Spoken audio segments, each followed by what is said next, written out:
Hi, I'm Clint Wheelock with Informa Tech. I'm here at Techcelerate London, and I'm here with my colleague George Jijiashvili, who is a research analyst with Ovum, focused on consumer technology and more specifically on augmented and virtual reality. And George, you have been spending some time at the AR/VR Summit as part of Techcelerate here for the past couple of days, and I'm curious about your impressions from some of the content and speakers at the event, because of course many of us tend to think of augmented and virtual reality as being primarily consumer-driven technologies, and in fact that's been the primary focus of your research. But given the enterprise audience within this show, I know that you've been hearing about a lot of interesting enterprise-oriented use cases for the technologies, and I'm curious about some of the more interesting things that you're seeing up on stage and as you wander around the show floor. That's right, Clint. So VR is certainly, for VR, gaming has been the low-hanging fruit for this technology. And when people think VR, that's the first thing that comes to their mind. But, however, enterprise has emerged as a very viable, big use case for this technology. And just at this event alone, there are many different types of startups and companies specializing in delivering variety of services utilizing VR.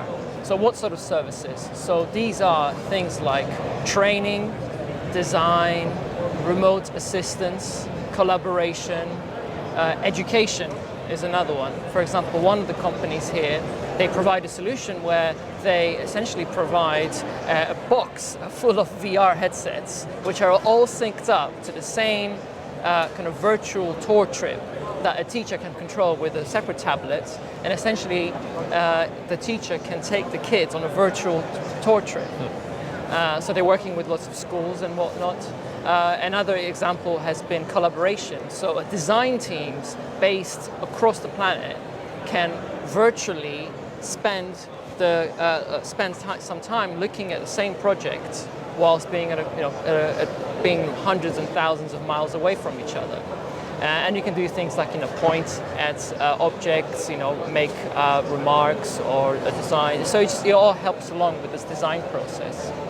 That's really interesting, and I suppose it's really not too much of a stretch if you're thinking about enterprise applications and consumer markets when you're considering use cases like education and training on the one hand, or communications and collaboration on the other hand. These are clearly areas that kind of bridge the worlds between enterprise and consumer applications. And so with that in mind, on a broader level, how do you see some of this innovation from an enterprise use case standpoint circling back around and influencing the development of the consumer market for AR or VR?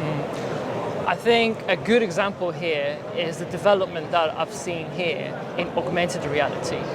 A lot of the startups here are using smartphone augmented reality to develop and work out some interesting use cases.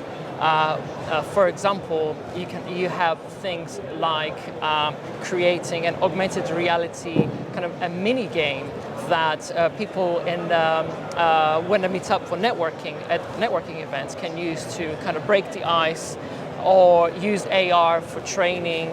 So all these nuances and all these different applications will eventually be worked out, polished using augmented reality on a smartphone, and we'll find these applications on the future head-worn augmented reality headsets, because that's the challenge that developers face when it comes to developing for augmented reality headsets. There's just not that many of them out there to test them on, whereas augmented reality on a smartphone gives them access to millions of devices and millions of users who can use these services and kind of help them work out what works and what doesn't. It's really interesting, and I think it's just a sign of the state of market development in AR and VR, because these are, after all, not areas of mass media, at least not quite yet. So it's going to be the collection of a series of these key applications that help to drive further market growth and development, and presumably take us to a next stage a year or so from now. So it'll be really interesting to watch, and in the meantime, really appreciate your insights and thoughts, and we'll look forward to seeing what the rest of the show has in store. Thanks, George. Thank you. All right.